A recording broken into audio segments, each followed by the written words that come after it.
Welcome to the Balanced Leader Podcast, where we tackle the ultimate challenge for leaders, achieving peak performance without sacrificing your well-being. If you're ready to lead with clarity, energy, and impact without burning out, then you're in the right place.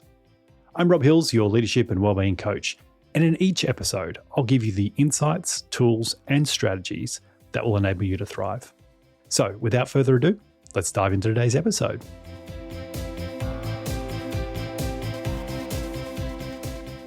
Today, we're talking about something I think every leader wrestles with.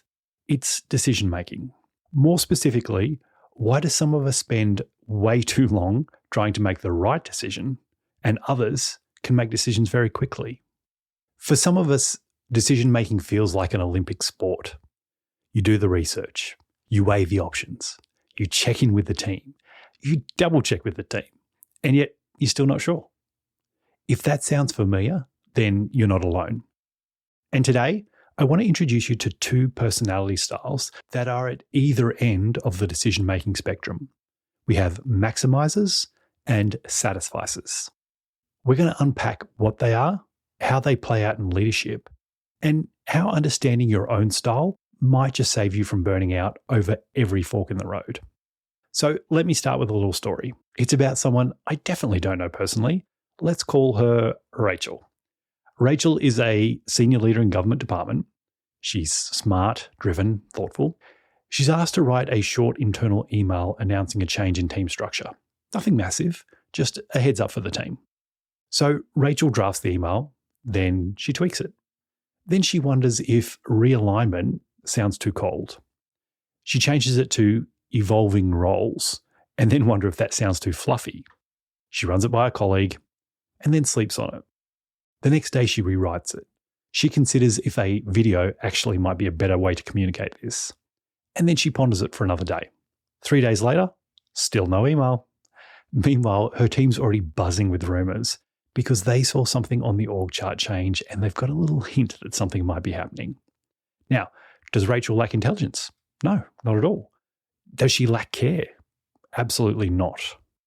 What she struggled with was the need to get it exactly right. Does this sound familiar? And by the way, Rachel is actually me. You see, I'm a card-carrying member of the Maximizer clan. And for me, it makes even the smallest decision real hard work. What are maximizers and satisficers, I hear you ask? Let me explain. These terms are actually from a concept developed by psychologist Barry Schwartz. Maximizers are people who want to make the best possible decision. They research, compare, analyze, revisit, seek input, worry about regret, worry about FOMO, and usually end up exhausted by the end of the process. Even after they choose, they often wonder, did I make the right decision? Satisficers, on the other hand, just go for good enough. They have a standard, and once that standard is met, they're done. They don't need the best, they just need a good decision. They move on with their day. They sleep better. Now, here's the twist that annoys me so much. Research shows that satisficers are often happier with their decisions than maximizers. How is this even possible?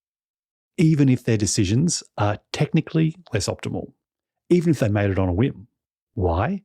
Because satisfaction isn't just about the result, it's about the experience of choosing. Now let's zoom out for a second. What does this mean for us as leaders?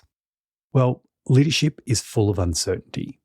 I realize this is not a newsflash to anyone listening to this podcast, but there is rarely a perfect option.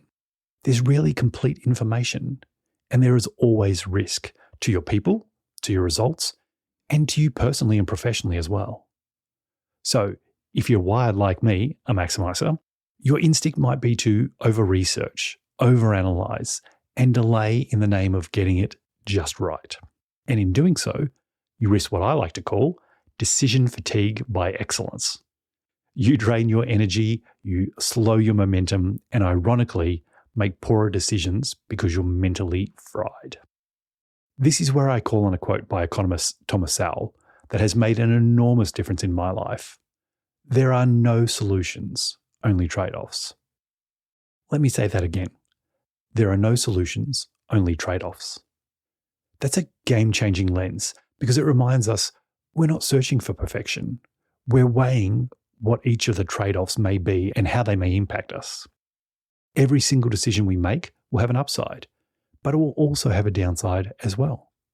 So that means there are no perfect decisions. Now, this next example hits a little too close to home for me, but I think it illustrates the point perfectly. Imagine you're starving. You walk into a giant food court with like 27 different options. There's Thai, sushi, burgers, burritos, poke bowls, and you walk around. You do a lap, and then another lap. Then you check Google reviews. Then you text your partner. What do you think you would get? 20 minutes later, you're hangry, overwhelmed, and eating a sad packet of mixed nuts you found in the bottom of your bag.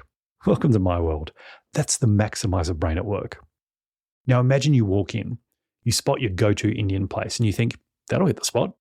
You order your butter chicken, you sit down, and you enjoy your lunch, while the maximizer is still debating tacos versus ramen. That's the Satisficer brain. The Satisficer will generally be pretty happy with their meal and just move on with their day. The maximizer will probably get food envy and still be thinking about their choice for the rest of the day. And this is why Satisficers are generally happier with their decisions.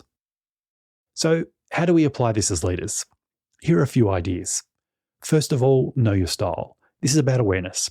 Are you a maximizer or a satisficer? Just noticing can be really powerful, and it may help to start unravel your decision-making process. The next one is to name the trade-offs. Instead of asking, what's the right decision? Ask, what's the trade-off that I'm willing to accept? The third one is a little counterintuitive perhaps, but it's limit your options.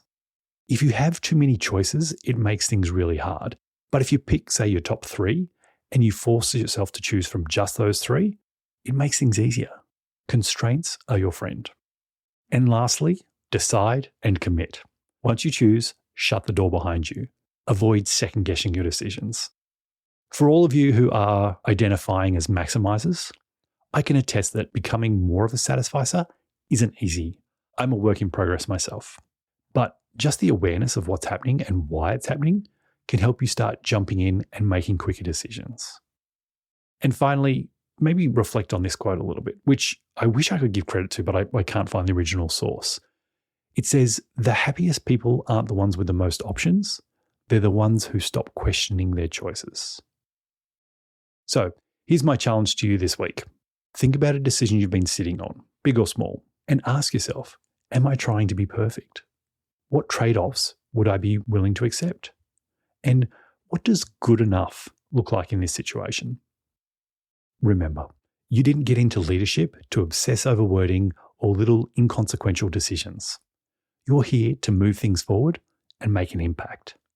Trust your experience. Trust your gut. And when you're in doubt, pick the butter chicken. That's it for this week's episode of the Balanced Leader podcast. If this resonated with you, share it with a friend or someone who you know may get stuck a little bit with that analysis paralysis. Don't overthink this part. This is the easy part. This is an easy decision. Enjoy your day, and I look forward to speaking with you next time.